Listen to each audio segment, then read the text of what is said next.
Me llamo Carmen Esperanza Rodríguez, tengo 84 años y vivo aquí en Sevilla, en la misma casa donde crié sola a mis 4 hijos.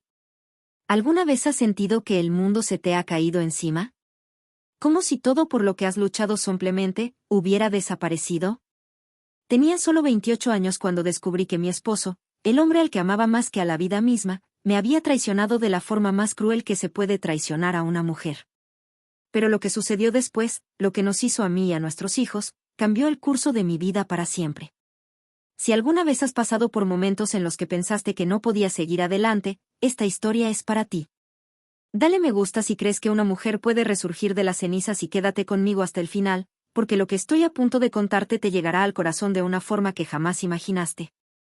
Era 1967, y yo tenía solo 22 años cuando me casé con Miguel Antonio Herrera, un hombre de 26 que trabajaba en la fábrica de aceite de oliva Morales, aquí mismo en Sevilla. ¡Ay, qué guapo era! Cabello negro ondulado, siempre peinado con brillantina, y esos ojos marrones que parecían miel bajo el sol de la tarde. Nuestra casa era pequeña, en el barrio de Triana, cerca del Guadalquivir. Todavía puedo oler el jazmín que crecía en la ventana de la cocina, mezclado con el aroma del aceite de oliva que Miguel traía del trabajo en su ropa. Las paredes estaban encaladas y yo había bordado las cortinas a mano durante nuestro compromiso. Miguel siempre llegaba a las 6 de la tarde, justo cuando las campanas de la iglesia de Santa Ana daban la hora de la oración. Yo corría a la puerta, todavía con mi delantal floreado, y él me levantaba del suelo, haciéndome girar mientras yo reía. Amor mío, decía, eres la mujer más hermosa de toda Andalucía. Los primeros años fueron como un sueño. Teníamos poco dinero, pero teníamos amor. Me despertaba antes del amanecer para prepararle tortillas de patata, y él siempre decía que eran las mejores de Sevilla. Los domingos, íbamos a misa en la catedral y luego caminábamos por la Plaza de España, de la mano, soñando con el futuro. En 1968, nació nuestra primera hija, Rosario. Miguel lloró al tenerla en brazos. Tiene tus ojos, Carmen, dijo, besándome la frente sudorosa. Me sentí completa, plena. Esa niñita, que olía a leche tibia y talco, era la prueba de nuestro amor. 2 años después llegó Eduardo, luego Isabel en 1972, y finalmente, nuestra pequeña Esperanza, en 1974. Nuestra casita era pequeña, pero estaba llena de vida. El sonido de los niños corriendo por los pasillos, sus risas resonando en las paredes, el olor a leche caliente y galletas de canela que horneaba cada tarde. Miguel trabajaba cada vez más horas en la fábrica. Decía que necesitábamos ahorrar, que quería darles lo mejor a nuestros hijos. Lo entendí, por supuesto. Una madre siempre comprende los sacrificios de un padre. Pero empecé a notar cambios, pequeños detalles que una esposa atenta no pasa por alto. Llegaba tarde, siempre poniendo excusas por las reuniones y las horas extras. Su ropa ya no olía solo a aceite de oliva, sino también a un dulce perfume floral que definitivamente no era el mío. Cuando lo mencionaba, se reía y decía, Carmen, te lo estás imaginando. Es el jabón de la fábrica. Pero una mujer lo sabe, hija mía. Una mujer siempre sabe cuando algo anda mal en su casa. Era un jueves de marzo de 1975 cuando todo empezó a desmoronarse. Lo recuerdo perfectamente porque era día de mercado y había llevado a los niños a comprar naranjas. Rosario, que ya tenía 7 años, sostenía la mano de Eduardo, mientras yo llevaba a Isabel en brazos y Esperanza, todavía un bebé, dormía en el cochecito. Pasábamos por la plaza cuando vi a Miguel, pero no estaba solo. Una joven, de unos 20 años, caminaba a su lado. Tenía el pelo ondulado y su vestido azul claro se mecía con la brisa. Hablaban en voz baja, íntimamente, como hablábamos al principio de nuestro matrimonio. Se me paró el corazón. Sentí que el suelo se me venía abajo. Los niños siguieron caminando, pero yo me quedé allí, viendo a mi esposo, el padre de mis hijos, acariciar el rostro de aquella mujer. «Mami». Rosario me tiró de la falda. «¿Por qué lloras?» Ni siquiera me había dado cuenta de que las lágrimas me corrían por la cara. Me la sequé rápidamente y dije, es el viento, hija mía. Vámonos a casa. Esa noche, cuando llegó Miguel, yo estaba en la cocina preparando gazpacho. Me temblaban tanto las manos que apenas podía cortar los tomates. Me besó la nuca, como siempre, pero esta vez su roce me provocó escalofríos. ¿Cómo estuvo tu día, mi amor? Pregunté, tratando de sonar natural. Normal, respondió, lavándose las manos en el lavabo. Hay mucho trabajo en la fábrica. Mentira. Esa palabra resonó en mi cabeza como una campana de luto. ¿Alguna vez has pasado por eso? ¿Descubrir que la persona en la que más confiabas te mentía? Deja un comentario compartiendo tu experiencia, me ayuda mucho. Y si te gusta esta historia, dale a me gusta para hacérmelo saber. Las semanas siguientes fueron un infierno silencioso. Observaba cada gesto, cada palabra, cada mirada. Miguel salía temprano y regresaba tarde. Los sábados, que siempre eran nuestros, él conseguía citas. Necesito ir a la fábrica, decía. Hay un problema con el equipo. Pero yo sabía que el sábado no había trabajo en la fábrica de Morales. Fue doña Mercedes, nuestra vecina de 70 años, quien confirmó mis peores temores. Llamó a mi puerta una mañana de abril, mientras los niños jugaban en el patio. Sus ojos estaban llenos de compasión. Carmen, hija mía, dijo, tomándome las manos entre las suyas, ásperas. Necesito decirte algo. No soporto verte sufrir más sin saber la verdad. Se me encogió el estómago. ¿Qué pasa, doña Mercedes? Se trata de Miguel. Lo han visto con Marisol García, la chica que trabaja en la perfumería de la calle Sierpes. Todo el barrio ya lo sabe, menos tú.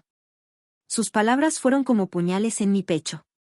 Marisol García, una joven de apenas 19 años, huérfana, de quien todos decían que era muy hermosa. Y me estaba robando a mi esposo, a mi familia, a mi vida. ¿Cuánto tiempo ha pasado? Pregunté, con la voz apenas por encima de un susurro. 6 meses, niña. Quizás más. 6 meses. Mientras cuidaba a nuestros hijos, les preparaba la comida y les calentaba la cama, él estaba en brazos de otra mujer. Una mujer 10 años más joven, sin responsabilidades, sin estrías en el vientre, sin ojos cansados. Esa noche, cuando Miguel llegó a casa, yo estaba sentada a la mesa de la cocina, esperando. Los niños ya estaban dormidos. La casa estaba en silencio, solo el tic-tac del reloj de la sala marcaba la hora. Carmen, ¿por qué no duermes? Tenemos que hablar, dije con voz más firme de lo que pensé que podría ser. Se sentó frente a mí, todavía con esa sonrisa que una vez me hizo derretir, pero que ahora parecía falsa. Sé lo de Marisol, dijo sin rodeos. La sonrisa se desvaneció de su rostro. Por un instante, vi pánico en sus ojos, pero luego algo peor. Alivio. Como si le hubieran quitado un peso de encima. Carmen, yo... No, la interrumpí. No me des excusas. Solo dime una cosa, ¿todavía me quieres? Se quedó en silencio durante tanto tiempo que supe la respuesta incluso antes de que abriera la boca. Me enamoré de ella, Carmen. No fue planeado, simplemente sucedió. Esas palabras fueron como si me hubiera caído un rayo. 28 años, 4 hijos pequeños, y el hombre que amaba acababa de decirme que amaba a otra. Los siguientes días fueron los más difíciles de mi vida hasta el momento. Miguel volvía a casa una y otra vez, pero era como vivir con un fantasma. Nos miraba a mí y a los niños como si fuéramos obstáculos en su camino hacia la felicidad. Rosario, que siempre había sido muy inteligente para su edad, se dio cuenta de que algo andaba mal. «Papá ya no nos quiere, mamá», me preguntó una mañana mientras le peinaba su cabello castaño. «Claro que sí, hija mía», mentí, conteniendo las lágrimas. «Papá solo está cansado del trabajo». Pero, ¿cómo explicarle a una niña de 7 años que su padre eligió otra familia? Fue el viernes 2 de mayo de 1975 cuando Miguel hizo lo impensable.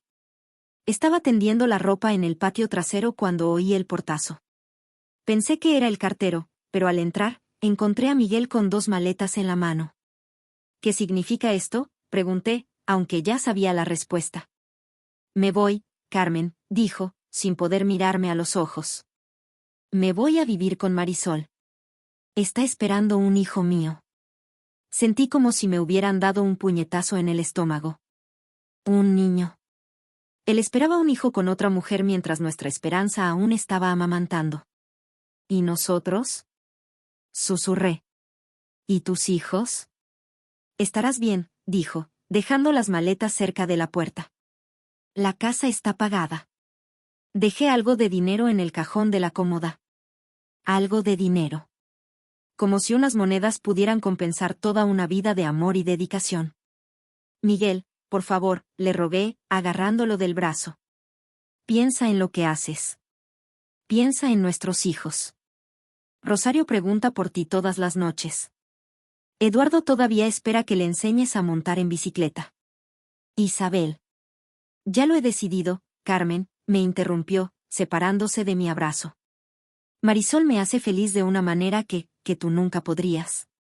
Esas palabras fueron el golpe final. No solo me estaba abandonando, sino que me decía que nunca sería suficiente.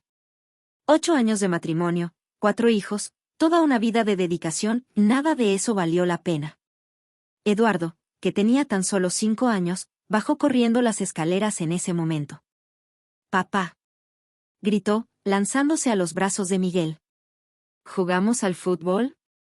Miguel miró a su hijo y, por un instante, vio una sombra de arrepentimiento en sus ojos. Pero luego se recompuso. «Papá tiene que irse, Eduardo», dijo, besando la cabeza del niño. «Pórtate bien con mamá».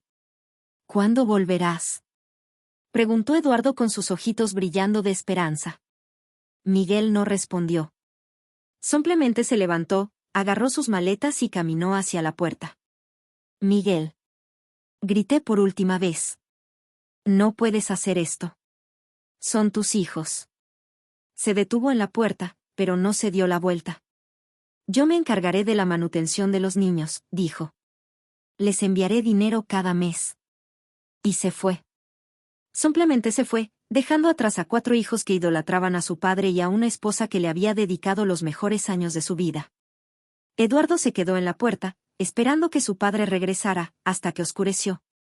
Esa noche, acostada en mi cama, sola por primera vez en 8 años, lloré como nunca antes.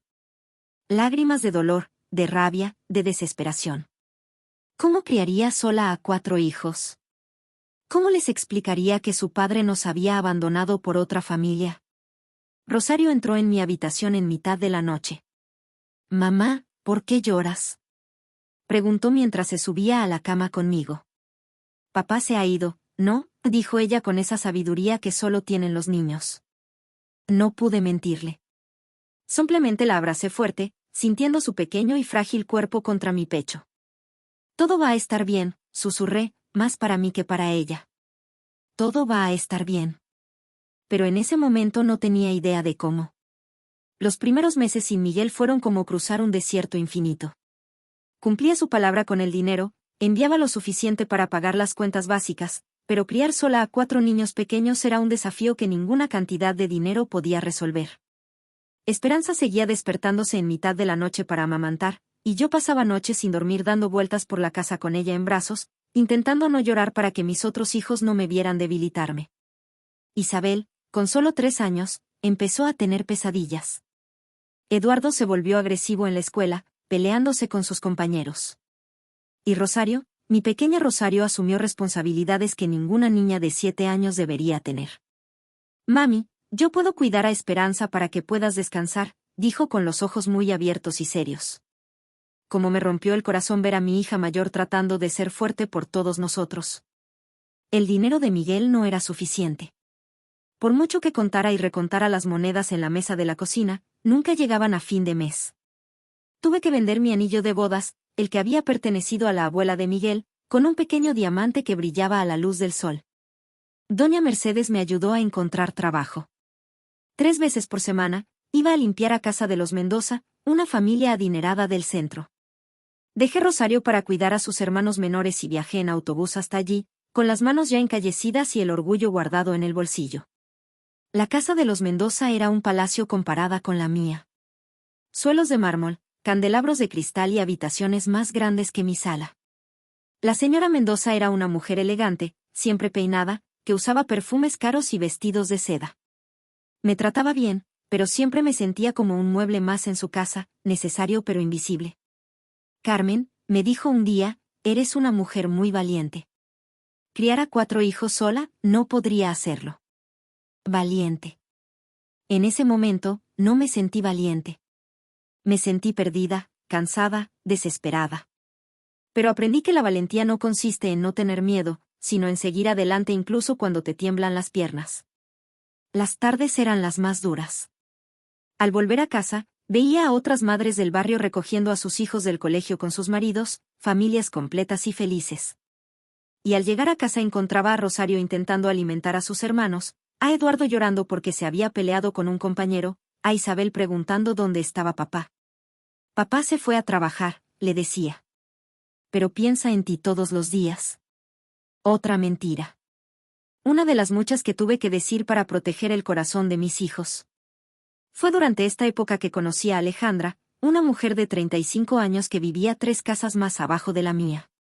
Ella también había sido abandonada por su esposo, pero solo tenía 2 hijos. Nos hicimos amigas, amigas en el dolor, amigas en la lucha. Carmen, me dijo una tarde, mientras tomábamos café aguado en su cocina, ¿crees que vale la pena todo este esfuerzo? Miré por la ventana y vi a nuestros hijos jugando en el patio trasero. Eduardo le enseñaba a Isabel a atarse los zapatos, mientras Rosario arrullaba a Esperanza cantándole una canción que yo solía cantarle. Vale la pena, respondí. Por ellos, vale la pena. Y era cierto. Incluso en los días más difíciles, cuando no sabía cómo pagaría la luz, cuando Esperanza enfermó y tuve que vender mi último anillo para llevarla al médico, cuando Eduardo me preguntó por qué otros niños tenían papá y él no. Incluso en esos días, supe que valió la pena. Porque esos 4 niños eran mi vida. Eran pedazos de mi corazón que caminaban por el mundo, y moriría antes que dejarlos desprotegidos. Fue en el invierno de 1976, casi 2 años después de que Miguel nos abandonara, que descubrí la verdad que lo cambiaría todo. Rosario tenía 9 años y ya me ayudaba mucho con sus hermanos menores. Ese día, había ido a comprar pan a la panadería cuando regresó corriendo, con los ojos llenos de lágrimas. Mamá, dijo sin aliento, vi a papá. Mi corazón se aceleró. Miguel nunca había venido a visitarnos. Ni una sola vez había preguntado cómo estaban los niños. ¿Dónde, hija mía? En la plaza, cerca de la iglesia. Pero mamá vaciló, como si no supiera cómo continuar. Estaba pidiendo limosna. Mendigando. Las palabras resonaron en mi cabeza como un eco en una catedral vacía. Miguel, el hombre que me había dejado por una vida mejor, mendigaba en la plaza. ¿Estás segura de que era él, Rosario? Sí, mami. Estaba muy delgado, tenía la ropa sucia, pero era papá. Iba a hablar con él, pero empezaron a caerle lágrimas. Pero me vio y salió corriendo. Esa noche, después de que los niños se durmieran, no pude dormir. ¿Qué le había pasado a Miguel? ¿Dónde estaban Marisol y el bebé que esperaba? ¿Por qué no había venido con nosotros si estaba en problemas? Al día siguiente, dejé a los niños con doña Mercedes y fui a la plaza. Y allí estaba. Mi exmarido, el padre de mis hijos, sentado en la escalinata de la iglesia con un sombrero viejo delante, pidiendo limosna a los transeúntes. Cuando me vio, intentó esconderse, pero ya era demasiado tarde. Miguel, llamé acercándome lentamente. Estaba irreconocible. El hombre guapo y vanidoso que había conocido era ahora un mendigo harapiento. Tenía el pelo sucio y despeinado, la ropa rota y olía agrio, como si no se hubiera bañado en días. Carmen, dijo, incapaz de mirarme a los ojos. Yo. ¿Lo que le pasó? Empezó a llorar. Un hombre adulto, llorando como un niño perdido. Me engañó, Carmen, sollozó. Marisol me engañó. El niño no era mío. Era de otro hombre, un hombre de negocios adinerado con el que salía en secreto. Cuando se enteró de mí, me amenazó. Dijo que si no me iba del pueblo, me mataría. Sentí una mezcla de ira y lástima. Rabia por lo que nos había hecho, lástima por el estado en el que se encontraba. Perdí mi trabajo en la fábrica cuando se enteraron del escándalo, continuó. Nadie me contrató después de eso. Intenté ir a Madrid, pero no tenía dinero ni conocidos. Regresé a Sevilla, pero no tuve el valor de mirarte a los ojos. ¿Cómo iba a mirar a mis hijos a los ojos después de lo que hice? ¿Cuánto tiempo llevas así? 6 meses, susurró. Duermo en la calle, como cuando puedo. A veces he pensado en acabar con todo. Esa confesión me heló la sangre. Por mucho que me hubiera herido, por mucho que hubiera abandonado a nuestros hijos, no podía verlo así sin sentir algo. Miguel, dije sentándome a su lado en los escalones, sigues siendo el padre de nuestros hijos. Él me miró con sorpresa. Preguntan por ti todos los días. Eduardo aún conserva el cochecito que le regalaste. Isabel dibuja a nuestra familia y siempre te dibuja a ti con ella. Rosario. Rosario se ha convertido en una mujercita que intenta llenar el vacío que dejaste. Deben odiarme. No, dije, aunque una parte de mí deseaba que fuera cierto. Son niños. Los niños aman incondicionalmente. Nos sentamos en silencio durante unos minutos, escuchando las campanas de la iglesia dando el toque del mediodía. Carmen, dijo finalmente, sé que no merezco perdón. Sé que lo destruí todo. Pero, ¿puedo ver a los chicos? ¿Solo una vez? Miré a ese hombre roto, que una vez fue mi razón de vivir, y tomé una decisión que nos cambiaría a todos para siempre. Me tomó 3 días reunir el valor para decirles a los niños que su padre quería verlos. 3 días sopesando los pros y los contras, hablando con doña Mercedes, rezando para que Nuestra Señora me diera sabiduría. Rosario fue la primera a la que se lo conté. Me estaba ayudando a doblar la ropa un domingo por la tarde cuando respiré hondo y dije: Rosario, hija, papá quiere verte. Ella dejó de doblar uno de los condones de Eduardo y me miró con esos ojos grandes y serios. ¿Se va otra vez? No lo sé, hija mía. No lo sé. Entonces no quiero verlo, dijo, volviendo a doblar la ropa. No quiero que Eduardo e Isabel vuelvan a sufrir. Mi hija de 9 años hablando con la sabiduría de una mujer adulta. Qué rápido creció, forzada por circunstancias que no eligió. Eduardo reaccionó de otra manera. Cuando supo que su padre estaba en la ciudad, corrió por toda la casa gritando: «Papá ha vuelto. Papá ha vuelto». Tuve que abrazarlo y explicarle lentamente que las cosas no eran tan sencillas. Isabel, de 5 años, simplemente preguntó: «¿Papá va a vivir con nosotros otra vez?». Y Esperanza, que ya tenía 2 años y no lo recordaba, preguntó: «¿Quién es papá?». Esa pregunta fue una puñalada en mi corazón. Programé la reunión para un jueves por la tarde en el parque cerca de casa. Le pedí a Miguel que se duchara y se pusiera ropa limpia, le había comprado una camisa y unos pantalones sencillos con el dinero que había ahorrado de la compra de la semana. Cuando llegamos al parque, ya estaba allí, sentado en una banca, nervioso, jugueteando con las manos. Se veía diferente, limpio, bien afeitado, pero aún tenía esa profunda tristeza en la mirada, propia de quien lo ha perdido todo. Eduardo fue el primero en correr hacia él. «Papá», gritó, arrojándose a los brazos de Miguel. Vi a Miguel cerrar los ojos, abrazando fuertemente a su hijo y con lágrimas corriendo por su rostro. Isabel siguió a su hermano, más tímidamente, pero pronto también estuvo en brazos de su padre. Rosario estaba a mi lado, observándome, decidiendo si podía volver a confiar en mí. Esperanza se escondió detrás de mi falda. «Ella es Esperanza», le dije a Miguel. «Tu hija menor». Se arrodilló frente a ella y le dijo suavemente: «Hola, princesa. Soy tu papá». Esperanza lo miró con curiosidad, luego a mí, como pidiendo permiso para quererlo. «Puedes irte», le susurré. «Es tu papá». Y así, poco a poco, nuestra familia empezó a reconstruirse. No fue fácil. No fue rápido. Hubo muchas conversaciones difíciles, muchas lágrimas, muchas noches en las que me pregunté si estaba haciendo lo correcto. Miguel empezó a visitar a los niños 3 veces por semana. Consiguió trabajo como ayudante de mecánico, el sueldo era bajo, pero era un comienzo. Me daba parte del dinero para ayudar con los gastos de los niños.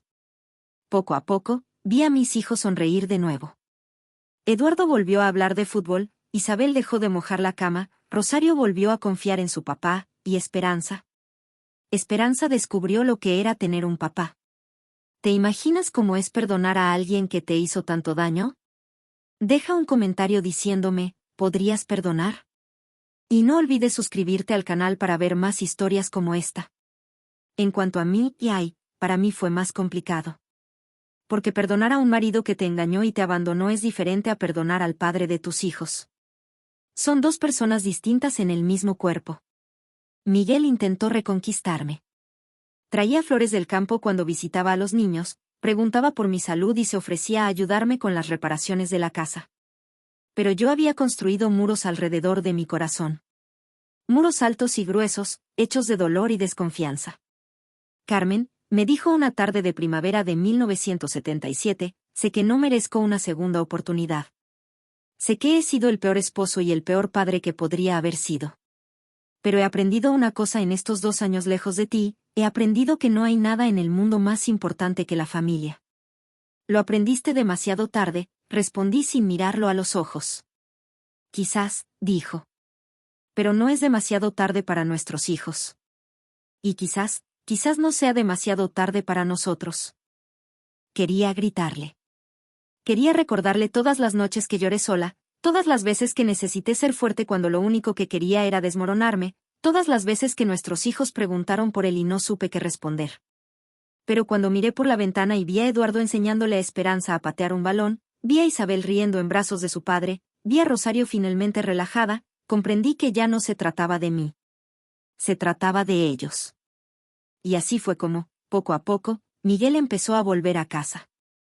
Primero, solo a cenar los domingos. Luego, también los sábados. Luego, nunca más se fue. No te voy a mentir y decir que fue fácil reconstruir nuestra familia. No fue como en las películas, donde todo se resuelve con un beso y un final. La vida real es más complicada, más sucia, más dolorosa, pero también más real, más verdadera. Miguel regresó oficialmente a casa el día de Navidad de 1977. Lo recuerdo como si fuera ayer, se paró en la puerta con una pequeña maleta, la misma con la que había salido 2 años y medio antes, y preguntó, ¿puedo entrar? Los niños gritaron de alegría. Esperanza, que ya tenía 3 años, corrió hacia él gritando, «Papá. Papá», como si nunca hubiera dudado de su regreso. Pero yo tenía miedo. Miedo de volver a sufrir. Miedo de confiar y ser traicionada otra vez. Miedo de que todo fuera solo un sueño del que despertaría sola en mi cama. Las reglas son diferentes ahora, le dije aquella primera noche. Ya no soy aquella Carmen de 22 años que creía en los cuentos de hadas. Soy una mujer que ha aprendido a ser fuerte e independiente. Si te quedas, es para siempre. Si te vas de nuevo, no podrás volver jamás. Lo entiendo, dijo. Y estoy de acuerdo. Y no dormimos en la misma habitación, añadí. Duermes en el sofá hasta que sienta que puedo volver a confiar en ti. Michael durmió en el sofá de la sala durante 8 meses. 8 meses demostrándonos a mí y a nuestros hijos que había cambiado. Me levantaba temprano para preparar café, ayudaba a los niños con sus tareas, arreglaba lo que se rompía en casa y trabajaba con honestidad en el taller. Pero lo más importante es que habló conmigo. Por primera vez en nuestro matrimonio, Miguel me habló de verdad. No solo de las cuentas ni de los niños, sino de sueños, miedos y arrepentimientos. Carmen, me dijo una noche de agosto de 1978, mientras lavábamos juntos los platos, ¿sabes cuál fue mi mayor error? ¿Cuál? Pregunté, todavía un poco desconfiado. Creí que amar a alguien era poseerlo. Creí que siempre estarías ahí, sin importar cómo te tratara, porque me amabas. Nunca pensé que necesitaría conquistarte todos los días. Esas palabras me conmovieron más de lo esperado.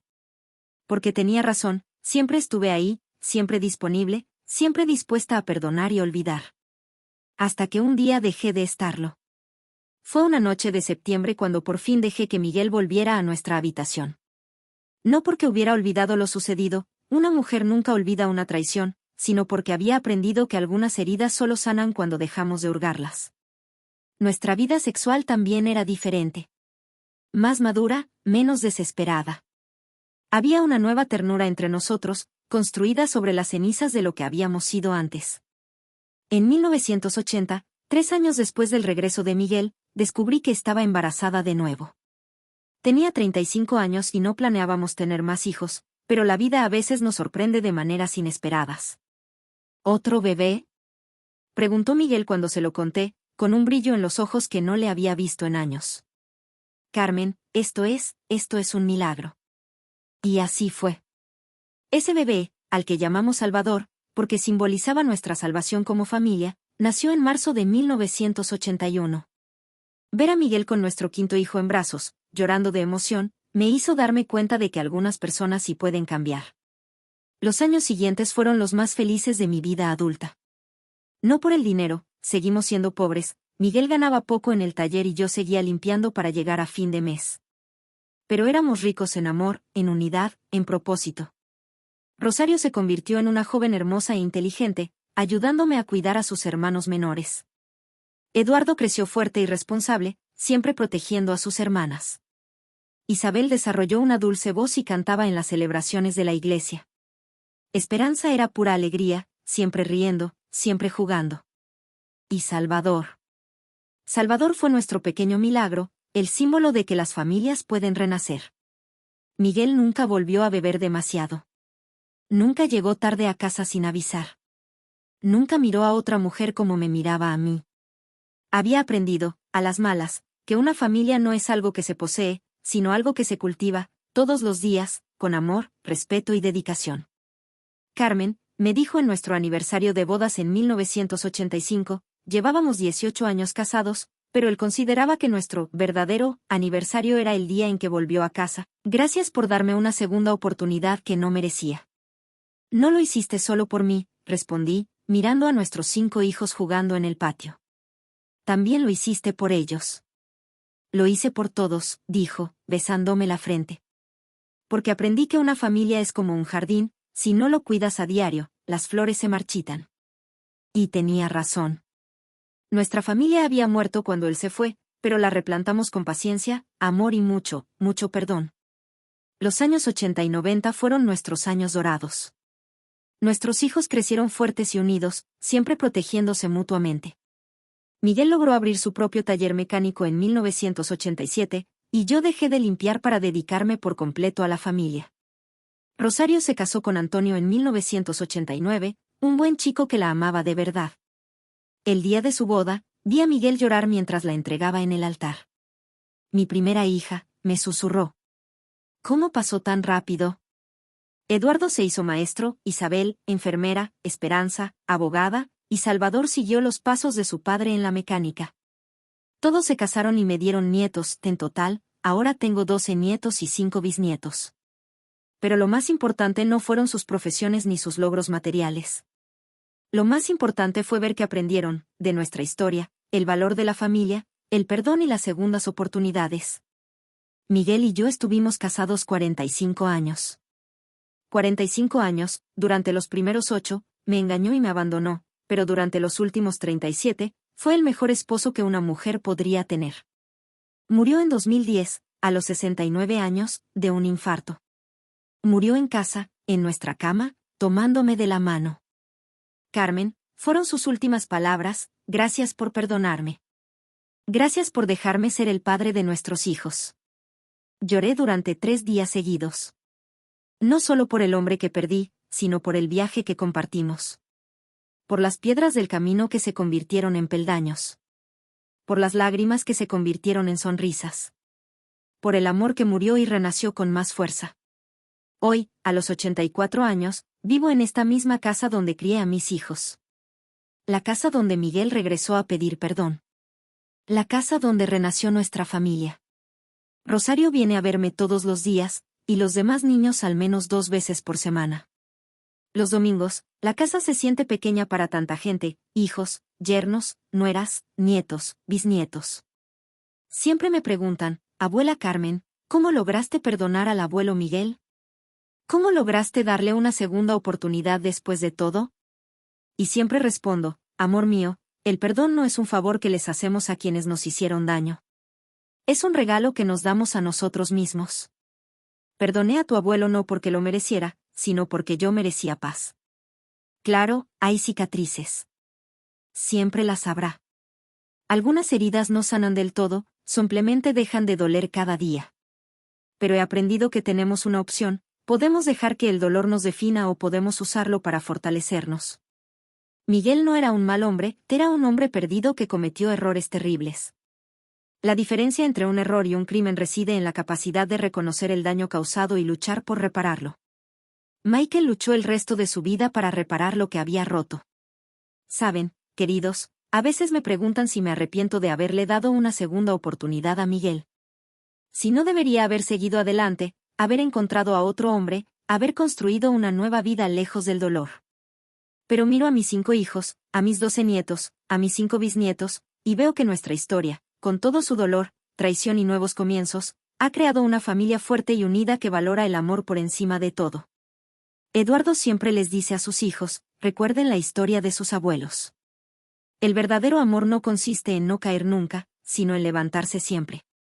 Elizabeth enseña a sus hijas, una mujer fuerte no es aquella que nunca llora, es aquella que seca sus lágrimas y sigue adelante. Esperanza les dice a sus nietos, el perdón no borra el pasado, sino que libera el futuro.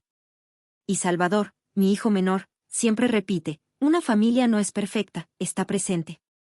Es elegir estar juntos todos los días, incluso cuando es difícil. Cada uno de ellos aprendió algo diferente de nuestra historia, pero todos aprendieron que el amor vale la pena, incluso cuando duele, incluso cuando decepciona, incluso cuando necesita ser reconstruido desde las cenizas. No ha sido una vida fácil. Hubo momentos en que pensé que ya no podía más. Hubo noches en que lloré hasta que no me quedaron más lágrimas. Hubo días en que quise renunciar a todo. Pero hoy miro esta casa llena de vida, llena de amor, llena de historias que contar, y sé que cada lágrima valió la pena. Cada noche de insomnio valió la pena. Cada momento de dolor valió la pena. Porque al final, no nos definen los errores que cometemos ni las heridas que recibimos. Nos define cómo respondemos a esos errores, cómo sanamos esas heridas y cómo transformamos el dolor en sabiduría. Miguel me enseñó que la gente puede cambiar. Aprendí que las mujeres son más fuertes de lo que imaginan. Nuestros hijos nos enseñaron que el amor siempre es posible, incluso después de la mayor tormenta. ¿Y ustedes, mis queridos oyentes, qué nos enseñan sus historias? ¿Qué legado están construyendo? ¿Qué amor están cultivando?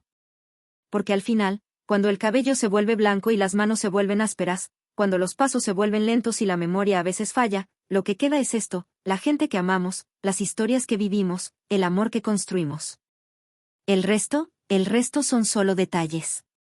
Esta es mi historia, queridos. La historia de una mujer traicionada, abandonada, que tuvo que reinventarse a los 28 años con 4 hijos pequeños. Una mujer que descubrió fortalezas que desconocía, que aprendió a perdonar lo imperdonable, que eligió el amor incluso cuando el amor la lastimó. Hoy, al mirarme al espejo, veo arrugas que cuentan historias. Cada línea alrededor de mis ojos habla de noches de lágrimas y mañanas de sonrisas. Cada marca en mi frente habla de preocupaciones que se convirtieron en alegrías. Cada cana habla de años vividos intensamente. Ya no soy aquella joven de 22 años que se casó pensando que el amor era para siempre sin esfuerzo. Soy una mujer de 84 años que descubrió que el amor verdadero es para siempre con mucho esfuerzo, mucho perdón y muchos nuevos comienzos cada día. Si estás pasando por un momento difícil, si alguien a quien amas te ha decepcionado, si no sabes cómo seguir adelante, quiero que sepas algo, eres más fuerte de lo que crees. Hay un poder dentro de ti que aún no comprendes del todo. No digo que debas perdonar a alguien que te hizo daño. No digo que debas aceptar ser maltratado.